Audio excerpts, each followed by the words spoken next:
Hola, ¿qué tal? Bienvenidos a la sesión número 2 de la clase de Historia del profesor José Antonio Ramos Blanco, así que iniciamos. El día de hoy vamos a abordar algunas culturas mesoamericanas y quiero recalcar que la clase anterior hablamos de su estructura, que se van a clasificar por horizontes culturales. Ya sabemos que el primero es el preclásico, que data del 2500 antes de nuestra era hasta el 200 después de nuestra era. Viene el clásico del 200 al 900 después de nuestra era y terminamos con el posclásico, que es del 900 al 1521. La clase anterior mencionamos de la cultura madre de Mesoamérica, que es el tema de hoy también, que se refiere a la cultura olmeca. Este concepto en náhuatl significa habitantes del país de Lule o Gau. Ubicación y centros ceremoniales. Se van a ubicar en dos estados. El primero es Veracruz y el segundo es Tabasco. Centros ceremoniales tuvieron tres importantes. El primero es La Venta, que se ubicó en Tabasco, Tres Zapotes en Veracruz y San Lorenzo en Veracruz. Organización social y política. Ya les había mencionado que todas las sociedades a lo largo de la historia se han dividido con base en clases sociales o estratos como tal. Esta interpretación, inclusive, Carlos Marx en su libro El Manifiesto Comunista establecía que la historia de la humanidad es la historia de la lucha de clases. Esta definición es totalmente correcta, porque en toda sociedad a lo largo del mundo se va a dividir por jerarquías. Obviamente, para que se genere una relación de poder, tiene que existir dos sujetos, uno que impone el poder y el otro que cumple el mismo. Con los olmecas teníamos a la clase empoderada con rasgos físicos distintivos. Por ejemplo, tenían cabezas muy grandes, tenían los ojos rasgados, tenían la nariz muy ancha y tenían los labios muy gruesos. Esta era de cierta forma la clase gobernante.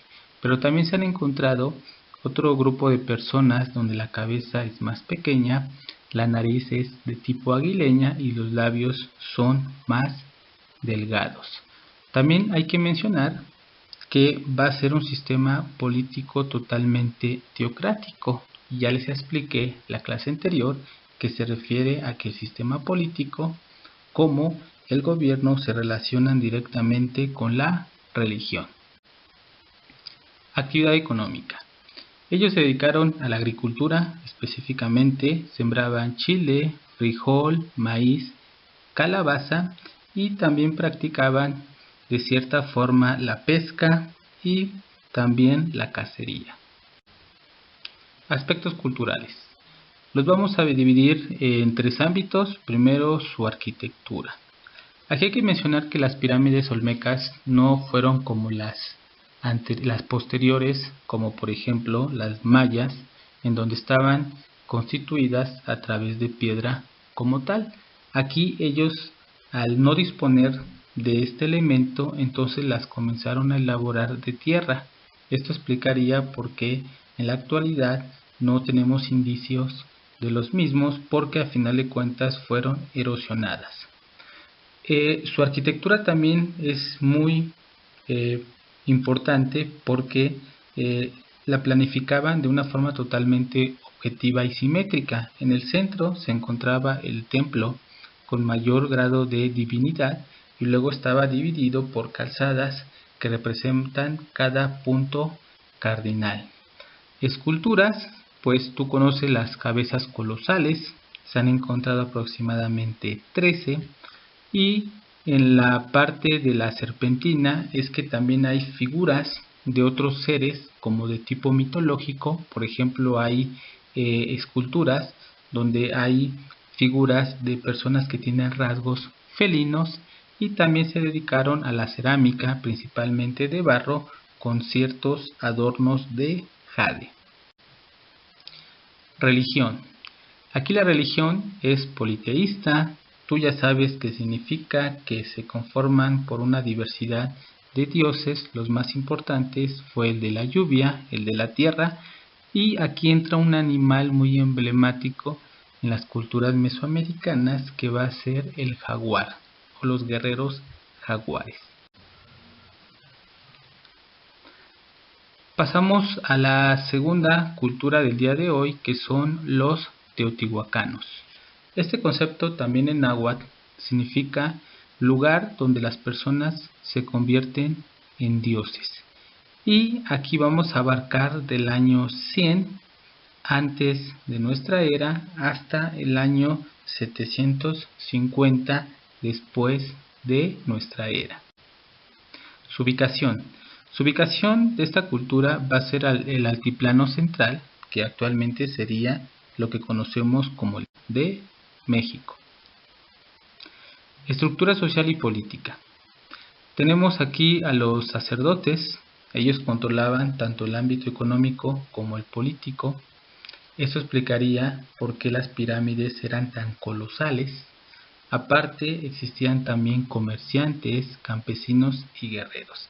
Aquí hay que mencionar la importancia de los comerciantes, porque ellos trasladaron las ideas teotihuacanas a muchos puntos de Mesoamérica. Inclusive se dice que llegaron hasta América del Sur y el norte de los Estados Unidos de América. Actividad económica. Al igual que la anterior, es la agricultura, pero al tener una población sumamente inmensa, tuvieron que importar materia prima y tuvieron que importar también alimentos, es decir, desarrollar de forma objetiva sus rutas comerciales. Para ello intercambiaban y comercializaban lo que es la cerámica y la obsidiana. Esta última se utilizaba en muchos aspectos, ya sea para construir cuchillos, armas de guerra, etc. Religión. También va a ser de tipo politeísta. Sus principales dioses va a ser aquí Tlaloc, Quetzalcóatl, Huehueteotl, etc. Y también aquí se establece que hablaban también náhuatl. ¿Por qué? Porque en algunas pirámides está escrito la palabra Quetzalcóatl, que en esta lengua significa gemelo, y también especificaba que estaba cubierto por plumas del quetzal. Entonces es un gemelo divino, y este lo relacionaban con Venus porque es la estrella que se encuentra tanto en la tarde como en la noche. Aspectos culturales. Obviamente su arquitectura es muy emblemática, los templos, los palacios, los mercados, la famosa calzada de los muertos que ustedes inclusive la han visitado. Les voy a contar una anécdota de por qué se le nombró así. Cuando llegan los aztecas y pasan por Teotihuacán, todas las pirámides estaban cubiertas de pasto y de tierra. Entonces lo que ellos interpretaron que eran tumbas de los antiguos dioses, y por eso se le nombró la calzada de los muertos. Utilizaban en sus estructuras arquitectónicas dos técnicas que se llama la primera talud, que es como una piedra delineada o un poco caída de cierta parte, y cuando combinabas dos le daba un soporte directamente. Y también utilizaron lo que se conoce como el tablero. En su cerámica y pintura representaban mucho a Quetzalcóatl. En esta parte terminamos con la pirámide del Sol. Es el monumento más importante de Teotihuacán. Está ubicado entre la ciudadela al sur y la pirámide de la Luna al norte, justo en el centro de la calzada de los muertos. Medía cerca de 226 metros en la base, algo menos que la gran pirámide egipcia de Keops. Su altura alcanzaba los 73 metros, esto es la mitad de la que el faraón egipcio tenía. Además, la pirámide del Sol de Teotihuacán contaba con 260 escalones para acceder. Pasamos a la cultura tolteca. Esta se va a ubicar del año 600 antes de nuestra era hasta el año 1150 después de nuestra era.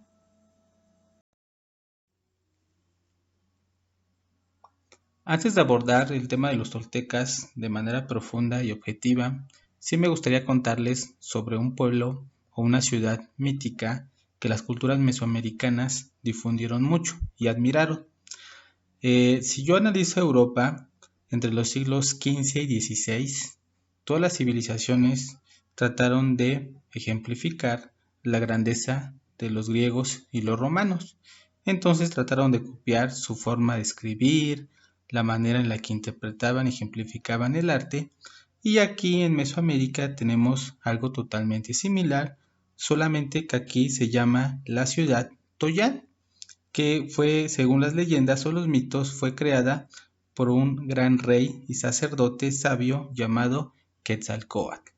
Este personaje le enseñó a su pueblo y a sus seguidores a vivir civilizadamente y sobre todo a exaltar y adorar a los dioses.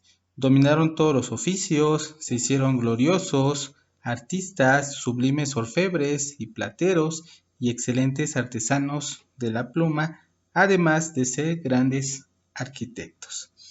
Entonces también fueron los primeros en desarrollar libros, en componer poemas y canciones.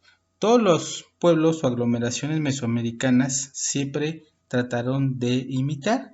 Entonces, como un aspecto de honor a sus mejores artesanos, siempre los mencionaron como maestros toltecas.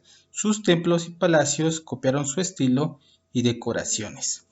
Hay algo muy importante porque aparte de existir diferencias entre mayas, nahuas, mixtecos y tarascos, todos siempre se sintieron orgullosamente descendientes de los toltecas. La historia de Toyán, como toda gran ciudad mítica, tuvo un lado trágico, porque Quetzalcóatl, que era el gobernante, traiciona los ideales y a su pueblo y genera una destrucción tan grande sobre la ciudad como tal. Su ubicación va a ser el estado de Hidalgo y se dice que conquistaron a Teotihuacán como tal. Organización social y política, aparte de los nobles estaban los sacerdotes, habían los guerreros, los artesanos y los campesinos. Su religión, igual, politeísta, sus principales dioses Tezcatlipoca, Tlaloc y Quetzalcóatl. Aspectos culturales, tenían avances en la metalurgia, uso de las plumas, arquitectura, también en el talud, el tablero, escultura. Los más importantes, ustedes los conocen, son los famosos atlantes de Tula, en la cerámica, también de jade, y su vestimenta se caracterizaba porque los hombres usaban jorongos y taparrabos, mientras que las mujeres enaguas y jupiles.